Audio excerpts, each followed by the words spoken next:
जब आप wild card जाते हो you don't really have much scope of getting the trophy. मुझे पता है कि मेरे कितने सीन्स नहीं दिखे हैं, हाँ बिल्कुल कम पड़ रहे थे, इसीलिए तो भेजा गया था हम तीनों को वहां पे। सबको ऐसा लगता था ओनली बॉडी हो, टीआरपी बढ़ाने के लिए ये वो। It's not like that. Makers जो है 18 साल से ये शो कर रहे हैं, सिर्फ बॉडी के बेसिस पे नहीं डालेंगे। बॉडी की बेसिस की बात हो तो हर दूसरी लड़की की अच्छी बॉडी है। मुझे रजत पसंद था, मुझे विविन पसंद थे, मेरे को शुरू से ही अविनाश अच्छा नहीं लगता था। Hello everyone, I am Divya from Bazooka and आज बजूका में शामिल हो चुकी है हमारी एटेन रोज, जो सबसे ज्यादा फेमस रही है बिग बॉस 18 में। तो मैं सबसे पहले ये जानना अच्छा। चाहूँ। यस। तो सबसे पहले मैं ये जानना चाहूंगी आपसे कि आप अपने लाइफ में आपने कैसे स्ट्रगल किया और आप यहाँ तक कैसे पहुंचे हैं। यार मेरी struggle, I think the biggest struggle I had was moving countries, because मैं एक गोल्डन स्पून चाइल्ड हूँ, मैं एक इकलौती बच्ची हूँ और मुझे हमेशा से the taste of luxury and getting everything I want and never having to work for it और do anything for it. So that was my biggest task, like a spoiled child, shifting to India, having to do things on my own, going for auditions, working hard, hustling hard, making your contacts, because मेरा कोई base नहीं था in India. I don't know anybody here. So that was my biggest struggle. But that being said, Alhamdulillah, I got work pretty easy. मतलब मेरा debut was with a superstar in Telugu in South, so it was not that bad. But I got stuck in lockdown वगैरह वगैरह. But I'm sure that there are other people who have had it worse than me. मेरे लिए तो फिर भी अच्छा था, आपने अल्हम्दुलिल्लाह। जब मूवीज में काम की थी तो आपने क्या सीखा था उस टाइम पे। मैंने वर्क एथिक सीखा है, because the first start that I work with Ravi Teja sir, his work ethic, he has come from very humble background, he did not have a cinema background. तो जब मैं एक सेट पे काम करती ना, like to know about their background, वो कहाँ से आया है कहाँ से नहीं, those things inspire me. How punctual they are time को लेके, how much they value there work, why they became superstars, how many years did they have to struggle and everything. तो ये चीजें सीखी हूँ मैं with everybody. With Raviteja sir, of course, how humble he is and down to earth he is. मतलब मैं कांप रही थी जब मैं सेट पे गई, and he was like, it's okay. अगर 10 टेक भी देने पड़े तो मैं दूंगा. Just relax and do it well. So I was like, damn, he's so humble, so down to earth. Then right now I'm shooting with Vignesh Shivan sir. And वो जैसे creative mind है, वो क्या सोचते हैं हमारी सोच भी नहीं जा पाएगी, कहाँ से उनको कैसे एंगल्स लेने हैं, क्या करना है वगैरह। तो every time I'm working, I learn something about those people, and these are the things that I like to learn about. तो आप बिग बॉस हाउस में गए थे बिग बॉस 18 में, तो आपने वहां पे क्या एक्सपीरियंस किया है, मुझे ये जानना है आपसे।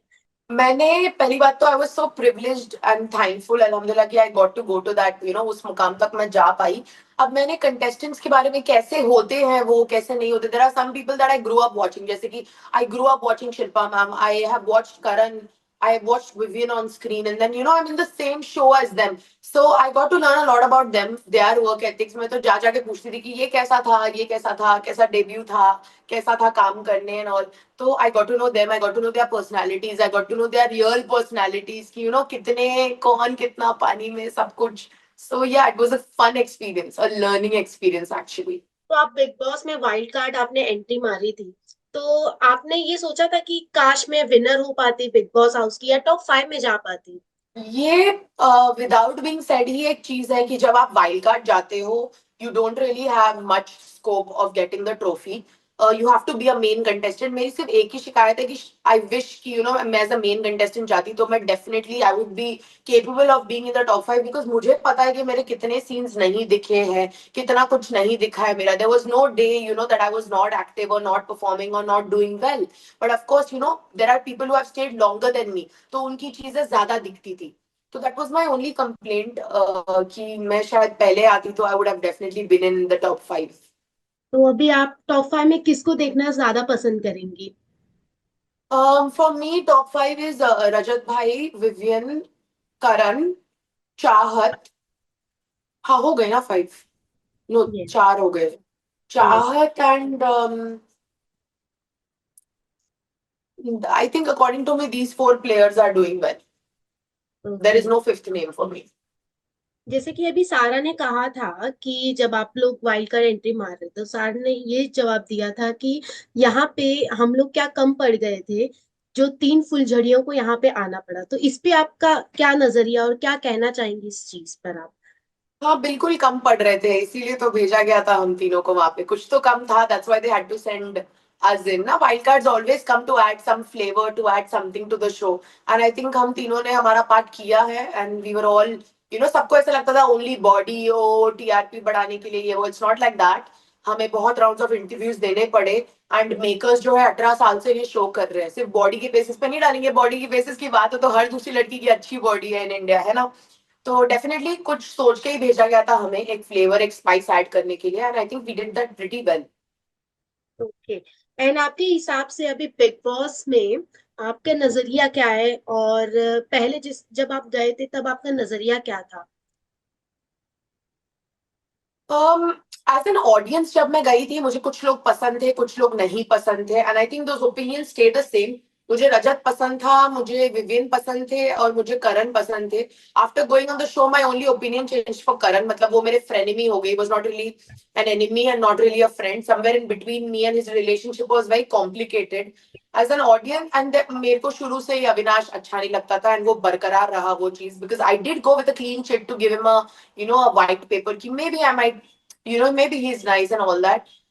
But it stayed the same on the show also. We did not like each other. He does have a good part, though, I will say. बहुत instances in the show that have happened with me. जैसे my tongue piercing, once I swallowed it. And he took me to the medical room, then he took me to the washroom, and he was like, forcefully he made me puke 2-3 times. He has a very good side to him. I think अगर अविनाश अपनी reality दिखाते ना, तो he would have been more likable. Because मैंने बहुत लोगों के इससे सुना है कि he's actually very different. यहाँ पे हर हफ्ते एक नया कैरेक्टर होता है. शुरू में जब मैं गई थी, आई मीन शुरू में जब मैं नहीं थी, I think it was villain, then it became little brother, then time god वाले टाइम पे ही वाज एक्सीलेंट. उसके बाद again he became the baddie, the bad boy. तो हर हफ्ते उनका एक नया कैरेक्टर पुट ऑन होता है. But I think the real character Avinash is very likeable. So अगर वो वही बरकरार रखते तो people would have, I think people like him, but I think we would have liked him more. So yeah. One of the last question is this, आप अपने friend से क्या कहना चाहेंगे, एंड बिग बॉस को लेकर भी आप क्या कहना चाहेंगी? मेरे फैन से ये कहना चाहूंगी, thank you so much for all the support you give me. You made it worth the 33 days. मतलब 33 days जब मैं अंदर थी, मैं यही सोच रही थी कि बाहर लोग क्या मुझे पसंद कर रहे हैं, नहीं कर रहे. बट जो भी था, you guys loved me, and I am very thankful for that. And now because you love me, I need a major favour. Please Rajat भाई को वोट कीजिए, क्योंकि like I said, I only see the trophy in his hand, and मैं चाहती हूँ कि trophy हमारे ही घर आए. So please vote for him. Yeah, thank you, ma'am, for coming and doing the interview. Thank you so much for having me, Divya Bharti. Yes.